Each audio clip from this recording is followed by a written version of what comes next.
Hi, this is Dave, and today we're going to continue talking about hash tables, which is kind of funny because we really haven't started talking about hash tables. You may have noticed in the last video, we actually learned a lot of the key principles behind hashing, but we didn't actually hit this word hashing, so we'll get to that today, I think. In our problem, we had a set of persons. These were my friends, and a person had a name and a social security number. And what we were trying to achieve was making a data structure that let me determine if a given person was my friend. Is that person in my set? And so is the person in the set was one of my operations. Given the person, can I add them to the set? And given the person, can I remove that person from my set? And we want to achieve all of these in constant time, meaning that the time to determine if the person's in my set or add or remove them would not depend on how many friends I had. Just in case I suddenly have millions of friends, I still want these operations to be efficient. And to implement that, we made a really, really big array. Let's see, really big array, which is not actually a real data structure, but a useful idea toward working toward an understanding of hash tables. So here's my really big array, and it had 1 billion elements, and only 3 of those positions were occupied. And I should probably take a moment now to correct a mistake I made in the previous video. I had pictured these were student objects. I changed my mind. I get in trouble when I change my mind. I actually made them person objects at the top. So really, if I wanted to make an array, I'm making an array of 1 billion person objects. Those billion slots are initialized to null, and then I fill them in by storing my people in those positions. And specifically, the clever idea is that when I go to store, say, Sal, I look up this object Sal, I ask it for its social security number, and I get this number, 1, 2, 3, 4, 5, 6, 7, 8, 9, and that is where I store Sal. And I'm counting on the fact that this number is unique so that there won't be any other person that I might need to store in this slot. And I did the same thing to add Jim, and I suppose we can add Tom too while we're at it. Let's see, Tom 45362. Let's see if I can do that.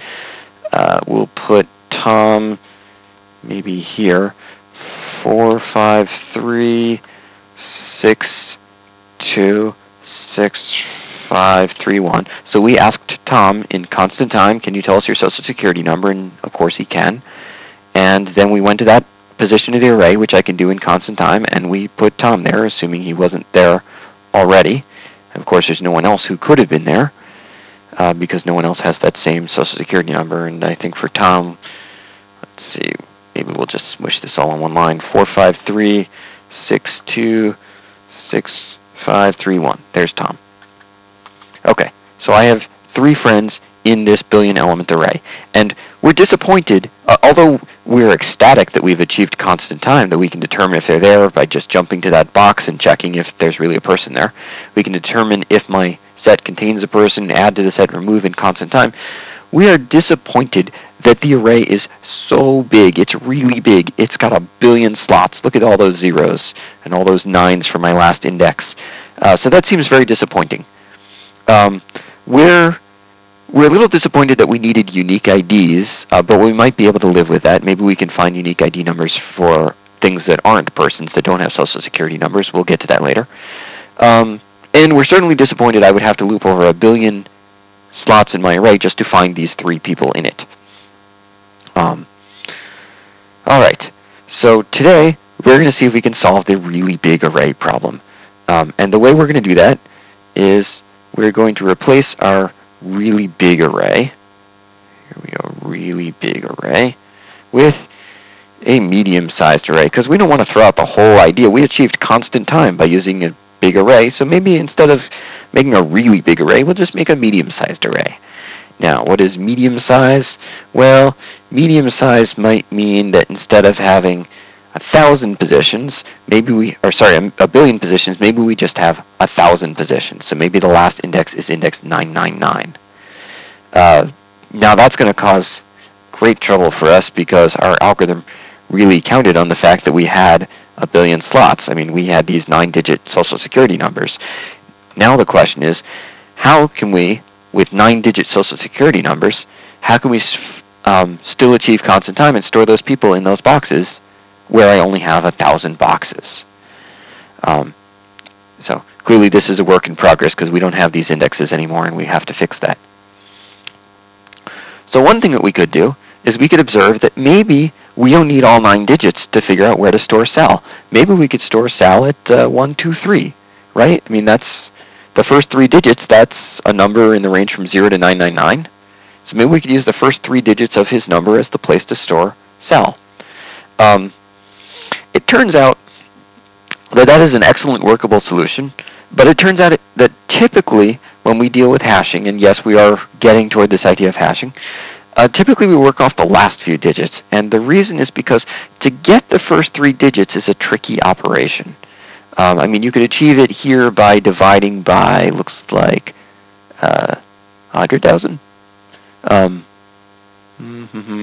No, I need to divide by 1,000,000.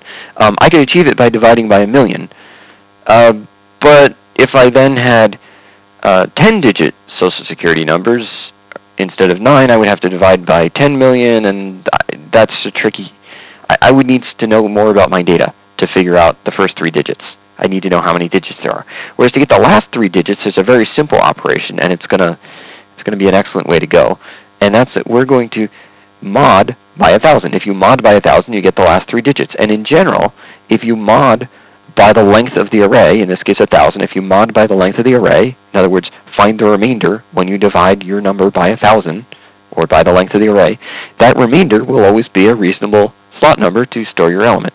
So that will be our operation. Let's make a note of that. In fact, that's going to be our hashing function, which we'll get to what that means. Our hashing function is going to be, given our person, get their ID, however that looks like in our particular programming language, get their ID and mod it by by the length of the array. Let's see. Maybe we can make more room for that. Mod it. Maybe we'll just skip a bit here.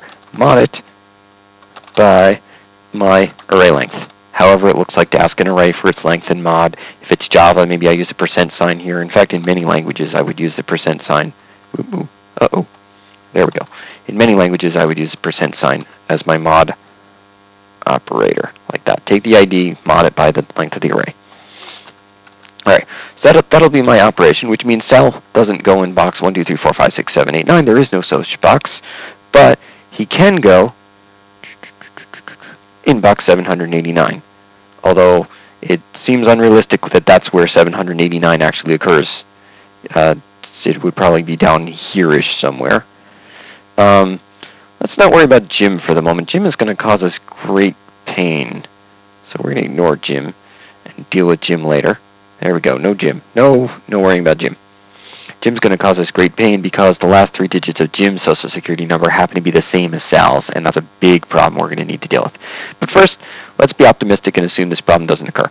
So Tom is going to go in, we're going to mod him by 1,000, mod his ID number by 1,000, we get 531. So Tom is going to go in box 531, and I acknowledge that box 531 should be above, should probably in the middle, and 789 should be down here, but you get the idea.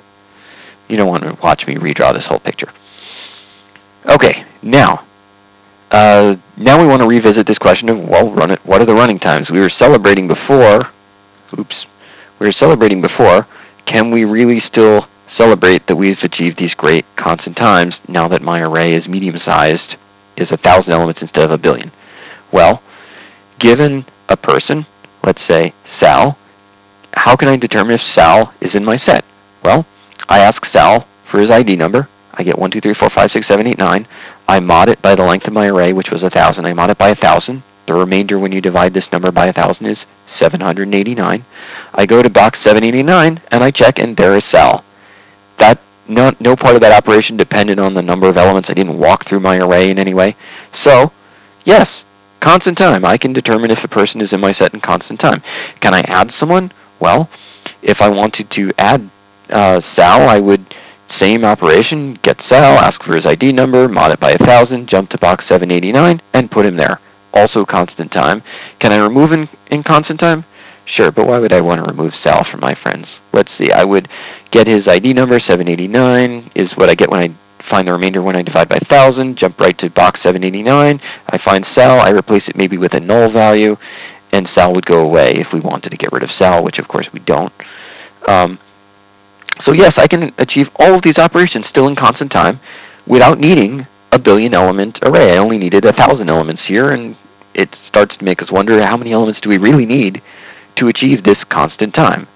Now, how about the drawbacks? Well, is it really big? No, it's not quite so big. So maybe that's not such a drawback anymore. I mean, it's big-ish, maybe, but not so big. 1,000 elements, that doesn't bother me. Maybe if I'm bothered by 1,000, I should cut it to 100, and this idea is still going to work. At least I don't need a billion elements. Do I still need unique IDs? I do. Do I still need to... Is it still going to be slow when I loop over the data? Well, I only have to loop over 1,000 boxes, so maybe I'm not too concerned with that problem anymore. So I do need unique IDs. But I've introduced a new problem, and I'm sure you noticed it. The new problem is a huge one. I might have more than one element who is going to, it's going to turn out the word is hash to.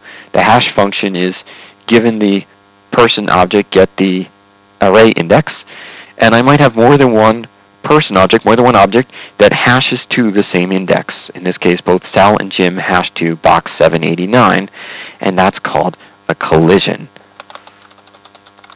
So even if I have unique IDs, I do have unique IDs, I'm now concerned that even though I have IDs, and we can actually debate whether they really have to be unique anymore, but I am greatly concerned about the fact that I might have two elements that collide that would belong at the same array index. So in the next video, we'll take a look at how to deal with that problem. I will see you in the next video.